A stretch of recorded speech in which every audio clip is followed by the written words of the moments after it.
हाँ जी, पर next topic होगा दिस इज SIR है ना।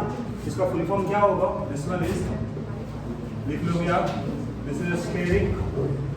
आई का मतलब हो जाएगा दिस इज इनहिबिशन, और आर का मतलब होगा रेजोनेंस। रेजोनेंस इसका मीनिंग क्या होगा? What is the meaning of steric? इसका मीनिंग होगा this is related to size. Size होगा। और इसका मीनिंग क्या होगा? इसका मीनिंग हो जाएगा स्टॉप, है ना। क्या इसका मीनिंग हुआ? रेजोनेंस जो होगा ना, ये आपका स्टॉप होगा अगर अगर अगर साइज काफी बड़ा हो ग्रुप का। एग्जाम्पल यहाँ देख लो, जैसे मान लेते हैं यहाँ पर ये आपका बेंजीन हो गया,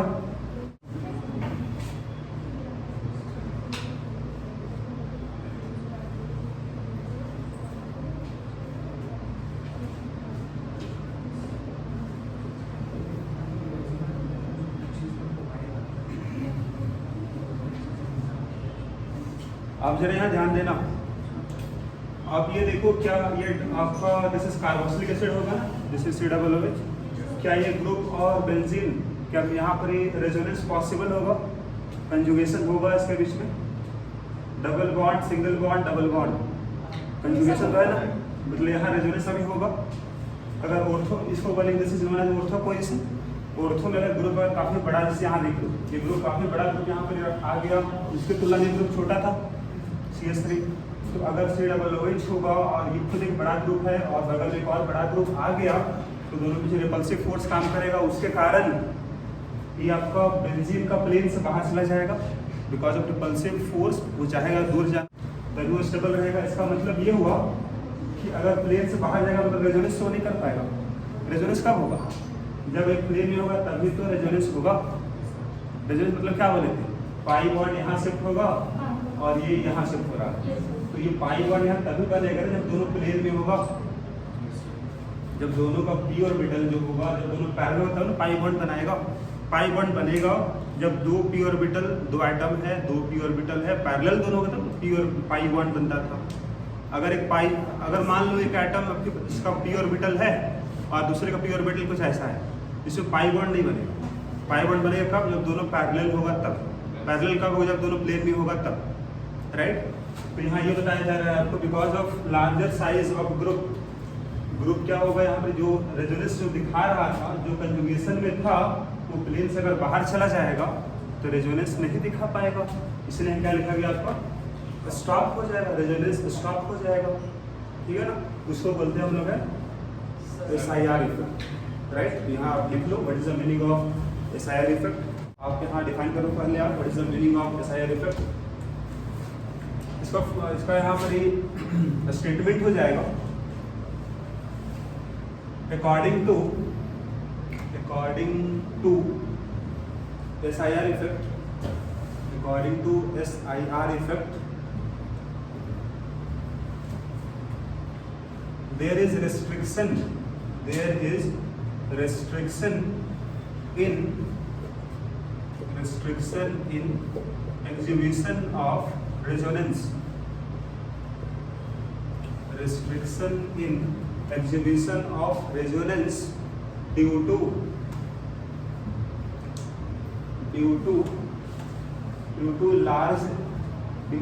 larger size group. ग्रुप अगर काफी बड़ा आ जाएगा तो उसके कारण आपका रेजोनेंस कम दिखा पाएगा। क्यों कम दिखा पाएगा? कि वो प्लेन में रहेगा नहीं, तो उसको बोलते हैं हम लोग है SIR इफेक्ट। अब ये क्वेश्चन दे रहे हैं आपको, बताना है, तो आप एक क्वेश्चन यहाँ लिख सकते हो। आपको यहाँ बताना है, अरेंज करना है कंपाउंड को। Arrange the following compound,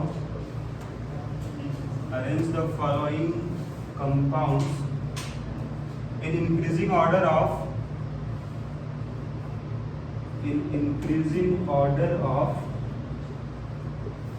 SIR effect. कहाँ पर ज़्यादा, कहाँ पर कम होगा? तो यहाँ पर कुछ ऑप्शन इस तरह से लिया गया है। COOH है, बगल में सपोज CH3 था। सेकेंड ऑप्शन है, दिस वन इज COOH है, CH2 CH3 है, COOH CH3 CH3 होगा, यहाँ भी COOH है, CH3 और CH3। तो इसमें बताना है आंसर क्या होगा। तो बताइए सबसे बड़ा ग्रुप जहाँ होगा वहाँ पर सबसे ज्यादा काम करेगा SIR इफेक्ट। तो सबसे ज्यादा बड़ा ग्रुप इस वाले केस में होगा, तो आपका ऑर्डर जो यहाँ पर आ जाएगा, जैसे इंक्रीजिंग ऑर्डर यहाँ पूछा गया था, तो ये हो जाएगा। This is the answer, right. तो यहाँ पर what is the meaning of resonance energy. Resonance energy क्या होगा, आप इसको डिफाइन करो। Resonance energy,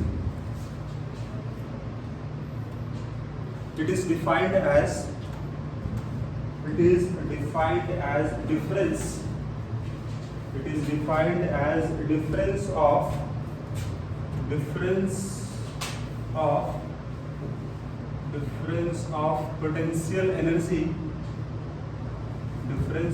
potential energy, of most stable resonating structure and real structure, या फिर इसका नाम होगा रेजोनेंस हाइब्रिड। रेजोनेंस हाइब्रिड को ही बोलते हैं हम लोग रियल स्ट्रक्चर, ये हम प्रीवियस क्लास में बता चुके हैं, है ना। अब जैसे यहाँ पर इस तरफ देखो आप, जैसे मान लेते हैं यहाँ पर ही अगर हम बोले बेंजीन के लिए, तो बताओ बेंजीन का रेजोनेटिंग स्ट्रक्चर आप क्या इस तरह से दिखा सकते हो, जैसे अगर रेजोनेटिंग स्ट्रक्चर बेंजीन का होगा। एक और यहाँ बना सकते हो आप उसका, केवल पाई बॉन्ड का पोजीशन बदल दो आप, ये पहला हो गया, एक दूसरा हो गया। This is resonating structure. इसका रियल स्ट्रक्चर क्या होगा, इसका रियल स्ट्रक्चर जो होगा this is our real structure, और ये दोनों को बोलेंगे हम this one is resonating structure, right.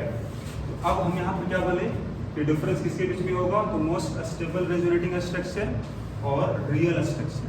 तो आप ये बताओ, हम एक बात लास्ट क्लास में बताया था आप लोग को कि हमेशा रियल स्ट्रक्चर का it has less energy compare to resonating structures, ठीक है। अब दोनों तो लगभग एक जैसा दिख रहा है ना, केवल पाई बॉन्ड का पोजीशन बदल गया है। तो सपोज एक यहाँ ये बना दिए, this is our most stable resonating structure, दोनों के जैसे लगभग बराबर ही होगा, दोनों सेम ही है ना, केवल पाई बॉन्ड का पोजीशन बदल गया है।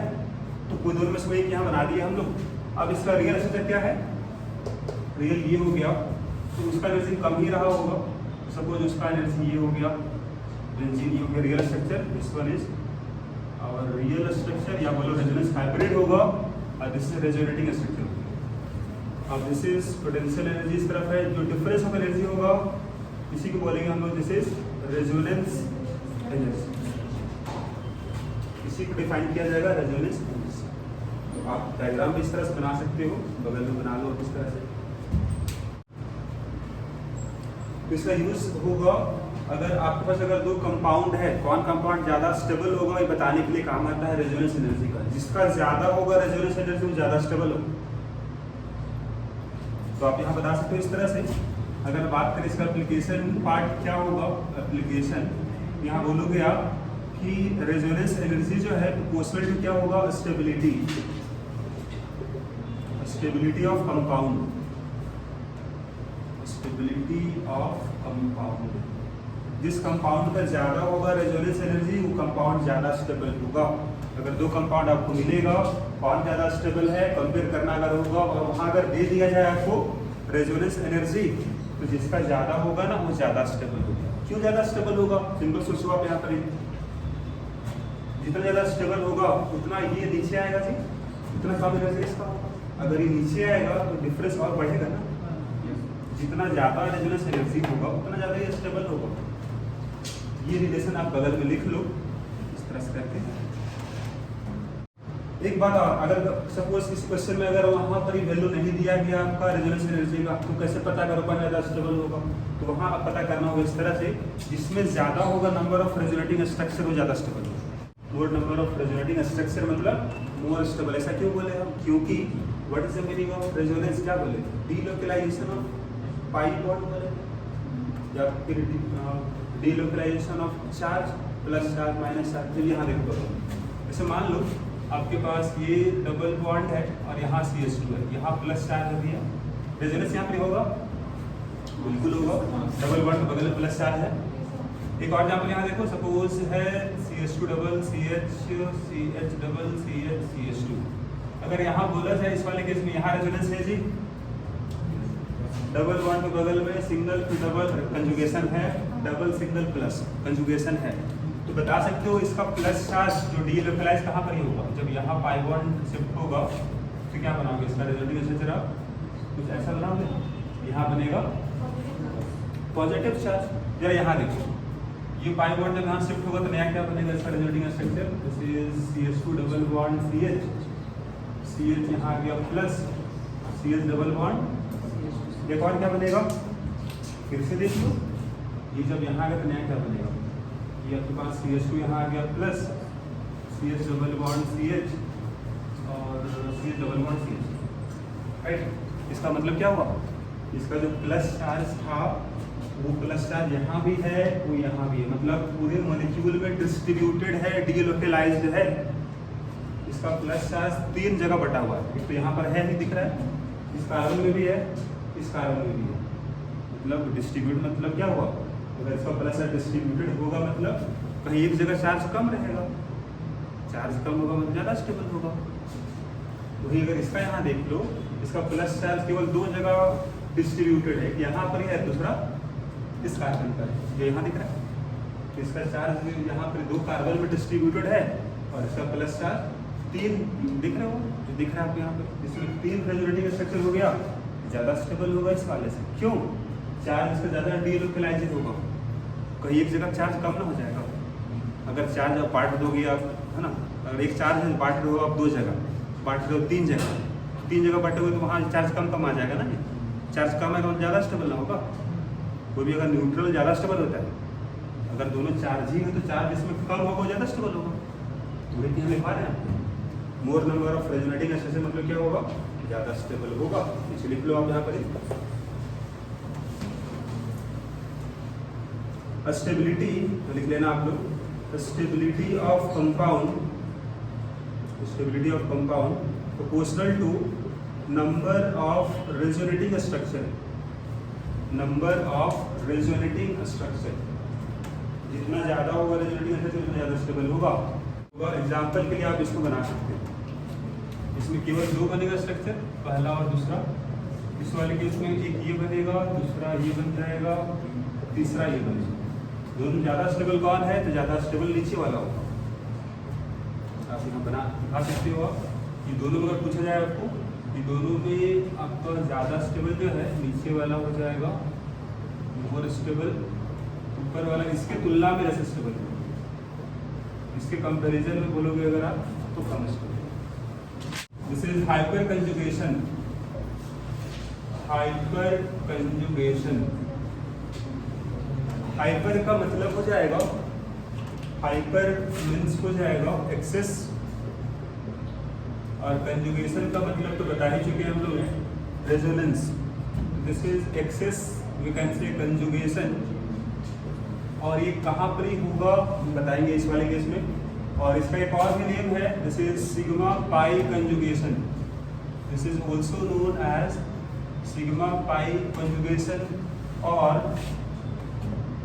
it is also known as no bond resonance, no bond resonance, क्योंकि यहाँ पर ही सिग्मा बॉन्ड जब ब्रेक हो जाएगा तो उसमें जो बॉन्ड नहीं रहेगा। तो यहाँ पर देख सकते हो आप कहाँ पर पॉसिबल होगा, कि पॉसिबल होता है कहाँ पर ही होगा, उसको पहले लिख लो आप। तो कार्बन में हाइड्रोजन तो होना या मस्ट है, CH बॉन्ड होगा, और उसके बगल वाले कार्बन में अगर ध्यान से समझ लो कहाँ पर ही होगा हाइपर कंजुगेशन, CH बॉन्ड होना मस्ट है। उसके बगल वाले कार्बन में अगर होगा प्लस चार्ज या फिर होगा एक इलेक्ट्रॉन या फिर होगा डबल बॉन्ड, 3 केस में होगा आपका हाइपर कंजुगेशन। एग्जांपल यहाँ दे सकते हो आप, जैसे अगर पहला एग्जांपल यहाँ देखिए हम कार्बोकेटायन मतलब कार्बन में अगर होगा प्लस चार्ज, कुछ ऐसा कार्बन में होगा प्लस है, यहाँ पर हाइपर कंजुगेशन होगा। और कहाँ होगा, अगर कार्बन में होता एक इलेक्ट्रॉन मतलब फ्री रेडिकल बोलते हैं, या फिर डबल बॉन्ड अगर यहाँ होता तो भी होता। पहले एग्जांपल दिखा रहे हैं आपको प्लस चार्ज वाले का। आप ये बताओ इस कार्बन में क्या वैकेंट ऑर्बिटल होगा, इस कार्बन में क्या ऑर्बिटल खाली होगा? अभी 3 ही बॉन्ड बना हुआ, एक ऑर्बिटल इसमें खाली होगा तभी वो पाई बॉन्ड बना पाएगा। यहाँ जो बॉन्ड है this bond sigma bond, single bond sigma हो। यहाँ पर होगा क्या देखो आप, ये सिग्मा बॉन्ड है ना, और इसका जो वैकेंट पी ऑर्बिटल होगा उसको दिखाया पहले यहाँ नहीं है, सिर्फ पी ऑर्बिटल होगा खाली वो, और यहाँ जो आपके पास ऑर्बिटल है दोनों मिलकर पाई बॉन्ड बना लेगा। तो कुछ ऐसा उसको दिखा रहे हैं, मतलब यहाँ जो इलेक्ट्रॉन पेयर था ना उसको हम दोनों के बीच में लाए, मतलब क्या हुआ पाई बॉन्ड बना होगा बीच में।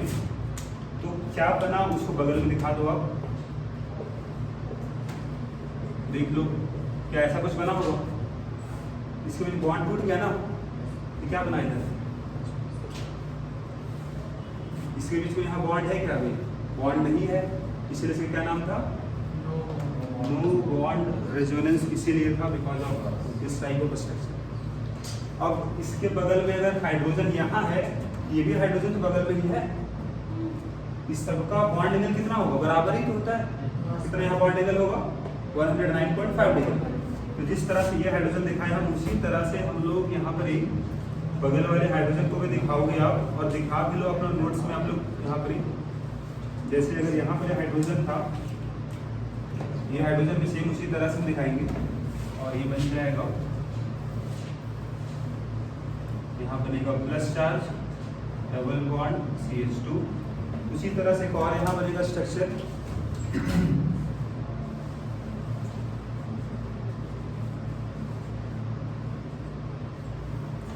जैसे अगर यहाँ पे हम लोग यहाँ जो बगल में था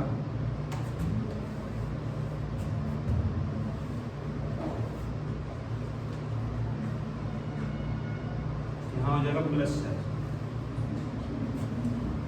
तो जितना ज्यादा होगा अल्फा हाइड्रोजन, एक बात यहाँ पर अल्फा हाइड्रोजन क्या होगा, जहाँ प्लस चार्ज है ना, प्लस चार्ज या फिर एक इलेक्ट्रॉन या फिर डबल बॉन्ड, उसके बगल कार्बन को बोलते क्या है, this carbon is known as alpha carbon. और उसमें अटैच हाइड्रोजन का नाम क्या होगा, अल्फा हाइड्रोजन। तो जितना ज्यादा अल्फा हाइड्रोजन होगा उतना हाइपर कंजुगेटिंग स्ट्रक्चर बनेगा। यहाँ 3 हाइड्रोजन था तो यहाँ 3 आप डायग्राम बनाए, 1 ये बन गया, दूसरा ये बना, तीसरा ये, बारी बारी सबको तोड़ सकते हो आप, बना लो बगल में। यहाँ 1 2 3 जो बना है इसका नेमिंग क्या हो जाएगा, तो बोलोगे आप this are known as hyper conjugating structure, hyper conjugating structure.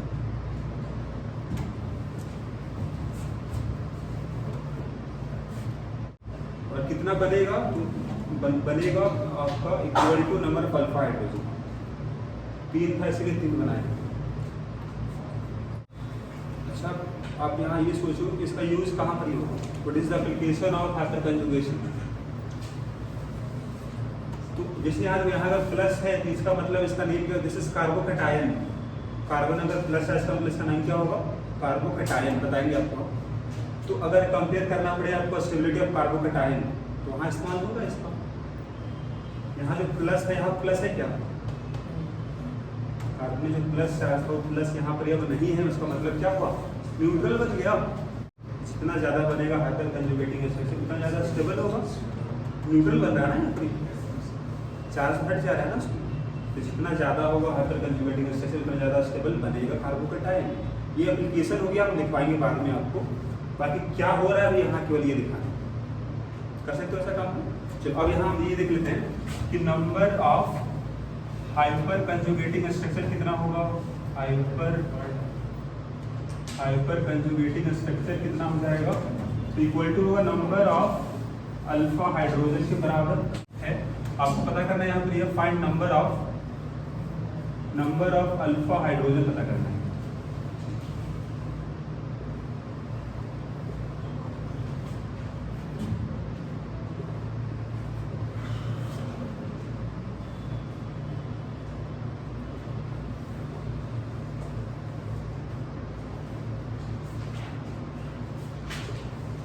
तो यहाँ पे कितना होगा नंबर ऑफ अल्फा हाइड्रोजन सभी में, चारों ऑप्शन में। क्या बोले जी, अल्फा हाइड्रोजन क्या होगा, प्लस जहाँ चार्ज है उसके बगल वाले कार्बन में कितना हाइड्रोजन है, तो जरा यहाँ देखो, जहाँ प्लस चार्ज है इसके बगल में कार्बन है क्या, तो इसमें अल्फा हाइड्रोजन 0 होगा। मतलब इसमें हाइपर कंजुगेशन नहीं होगा। हाइपर कंजुगेशन कब होगा, जब अल्फा हाइड्रोजन होगा। यहाँ तो नहीं है। यहाँ जरा पता करो इसमें कितना अल्फा हाइड्रोजन है, बगल में 3 हाइड्रोजन है। सी वाले में अगर काउंट करो अल्फा हाइड्रोजन, यहाँ 6 होगा, 3 + 3 6 होगा। इसमें अल्फा हाइड्रोजन 9 हो जाएगा। तो पहला बात तो यही होगा, पहचानना आपको अल्फा हाइड्रोजन कितना है। जिसमें ज़्यादा होगा उसमें हाइपर कंजुगेशन ज़्यादा होगा, तो ज़्यादा स्टेबल भी होगा। सेकेंड केस यहाँ पर क्या होगा, अगर यहाँ होता फ्री इलेक्ट्रॉन होता, मतलब दिस इज ऑड इलेक्ट्रॉन, इसको बोलेंगे फ्री रेडिकल। यहाँ भी वही है, यहाँ भी वही है। आप ये देखो यहाँ पर, यहाँ पाई बॉन्ड कब बनेगा, पाई बॉन्ड यहाँ तभी बनेगा जब इसके पास एक इलेक्ट्रॉन आ जाएगा। इसके पास एक इलेक्ट्रॉन तो है ही, दोनों शेयरिंग करें तब तो यहाँ पाई बॉन्ड बनेगा। तो क्या होगा, अब यहाँ पर एक इलेक्ट्रॉन इस तरफ आएगा, एक इलेक्ट्रॉन इस तरफ आएगा। पहले क्या हो रहा था, दोनों इलेक्ट्रॉन इस तरफ आया क्योंकि इसके पास प्लस चार्ज था। तो यहाँ इलेक्ट्रॉन अगर है तो एक ही इलेक्ट्रॉन अगर है तो इसमें एक इलेक्ट्रॉन, यहाँ जो 2 इलेक्ट्रॉन था, एक ऊपर एक इलेक्ट्रॉन इधर आएगा, दोनों शेयरिंग करेगा। यहाँ डबल बॉन्ड बना। अब यहाँ पर क्या होगा, एक इलेक्ट्रॉन चला गया उसके पास। सेम काम यहाँ हो जाएगा, जैसे बताए थे आपको। अब एक इलेक्ट्रॉन यहाँ, एक इलेक्ट्रॉन यहाँ, यहाँ भी एक डॉट हो जाएगा। यहाँ भी वही काम कर दो आप, तो एक इलेक्ट्रॉन इधर आएगा और एक इलेक्ट्रॉन इधर आएगा। These are hyperconjugating स्ट्रक्चर, बना लीजिए आप। एरो ध्यान देना, एरो यहाँ पर हाफ एरो होगा। यहाँ नेक्स्ट हो जाएगा अल्कीन वाले केस में, अगर मान लो डबल बॉन्ड है और डबल बॉन्ड के बगल में अगर अल्फा हाइड्रोजन है, ये रहा, इसमें 3 अल्फा हाइड्रोजन है, इसमें नंबर ऑफ अल्फा हाइड्रोजन बोलोगे 3 होगा। 3 क्यों होगा, क्योंकि डबल बॉन्ड के बगल वाले कार्बन में देखो आप, ये अल्फा कार्बन हो जाएगा, उसमें 3 हाइड्रोजन है, 3 अल्फा हाइड्रोजन हो गया। तो आप इसको सिमिलर बना लो उसी तरह जैसे अभी दिखाया आपको हम, आप बना सकते हो। तो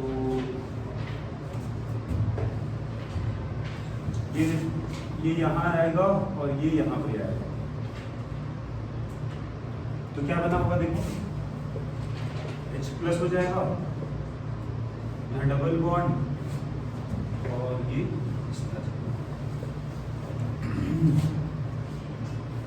उसी तरह से तीनों बना लो जो हम बना रहे थे।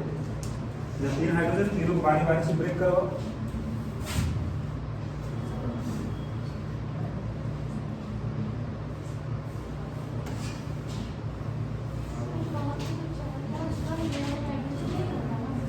कहाँ पे हाइड्रोजन है,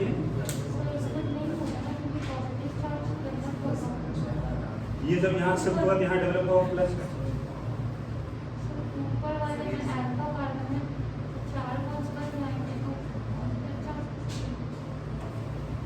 इस वाले कार्बन में इसमें 4 बॉन्ड है ना, एक बॉन्ड ये रहा, बाकी 3 हाइड्रोजन है। तो अल्फा कार्बन पे कितना हाइड्रोजन, 3 है। इसे अल्फा हाइड्रोजन 3 हुआ, तो बारी बारी से तीनों हाइड्रोजन को हम शिफ्ट, जो यहाँ पर सिग्मा बॉन्ड था क्या बन रहा है, यहाँ पर पाई बॉन्ड बनने वाला है। सिग्मा पाई कंजुगेशन, सिग्मा बनता है पाई, सिग्मा पाई कंजुगेशन है। ये केवल कब होगा, अगर अल्फा हाइड्रोजन होगा तब। रेजोनेंस में ऐसा नहीं, तो वहाँ पर ही जहाँ तक डबल सिंगल होगा वहाँ तक रेजोनेंस में हम पाई इलेक्ट्रॉन को डीलोकलाइज करवा रहे थे, लेकिन यहाँ पर केवल अल्फा हाइड्रोजन ही यहाँ पर ही पार्टिसिपेट करेगा हाइपर कंजुगेशन।